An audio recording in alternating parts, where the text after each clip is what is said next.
It's all done, Jason. You've done your job well, and Mommy is pleased. That's a good boy.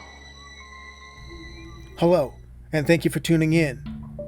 So I get a lot of requests from people asking to purchase my pieces after I've painted the blanks up. Unfortunately, I don't sell them, I just do them for my collection.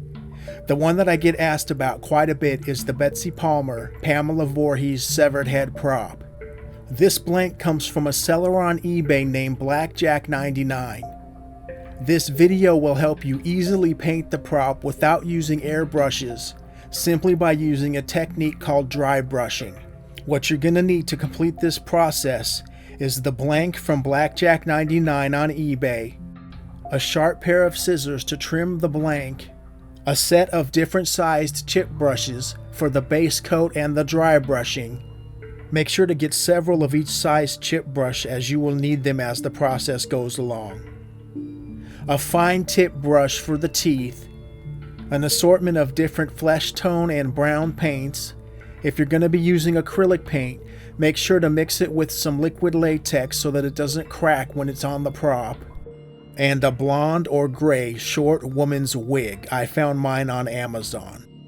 So the first thing you're going to want to do after cleaning the dust and the powder off of the blank is to trim the bottom of it.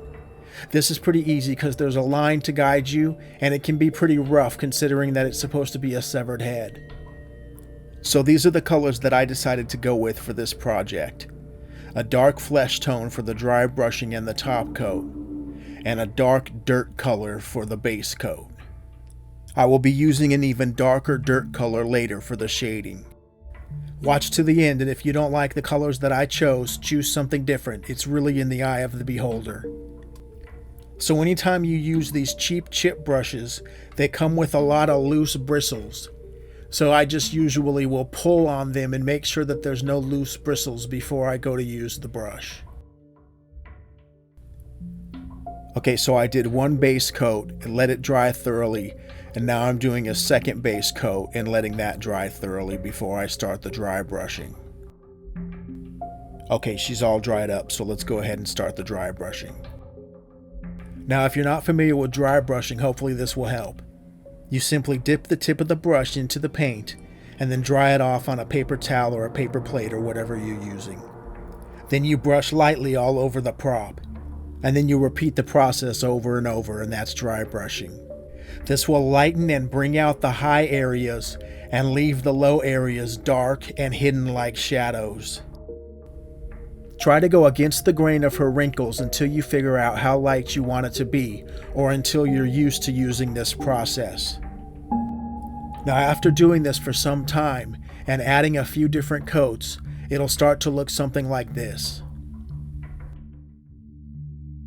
Now, after I was satisfied with the blending of the two colors, the dirt-colored base coat and the flesh-colored dry brushing coat, I went back in with an even darker dirt color and did some dry brushing super lightly around the eyes, nose, and mouth for shading.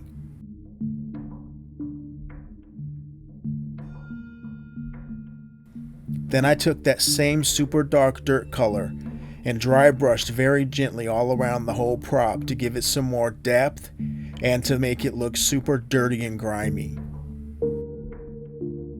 Now you can go as light or as dark with any of these colors as you would like. It's simply up to you and your preference. It's all in the eye of the beholder.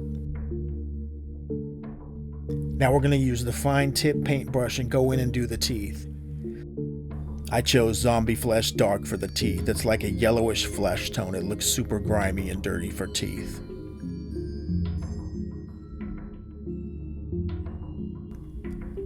And finally, we're on to the wig. I bought a few different wigs because I wanted to try to get it as close as possible. So I got a couple blondes and a couple grays. Here's the strawberry blonde and a gray with blonde tips. Now, if you find one that you really like, you can obviously glue it on, or you can just leave it so that you can kind of switch out between wigs. I just use mine as a prop in my room, so I don't glue the wigs on. I just leave them for in case if I find one that looks a little better, I can change them out. So this next one is the one that I think looks the best. It was solid gray, and then I sprayed some acrylic ink in it and washed it out so that it would turn kind of a yellow blondish, because Betsy Palmer's hair was blonde. although the hair on Pamela's severed head is grayish. So I decided to kind of go half and half, blondish gray. But of course, you can pick whatever color and whatever style you like. Just search for wigs on Amazon or eBay. So that's one way to get yourself into a Pamela Voorhees severed head prop. I really hope this video helps some people out there who want one. Now let's conclude this video with a couple turntable spins. I really hope you enjoyed the video, and thank you for watching. Did you know that a young boy drowned the year before those 2 others were killed? The counselors weren't paying any attention. They were making love while that young boy drowned.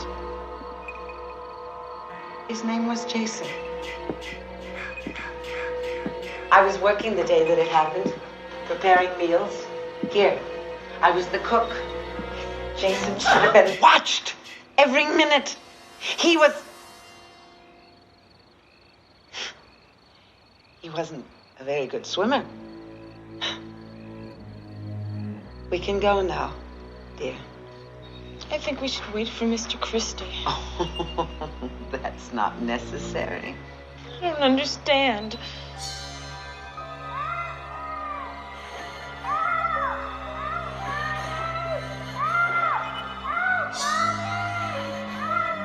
I am Jason. I am. You see, Jason was my son, and today is his birthday. Where's Mr. Christie? Oh, I couldn't let them open this place again. Could I? Not after what happened. Oh, my sweet, innocent Jason. My only child. Jason.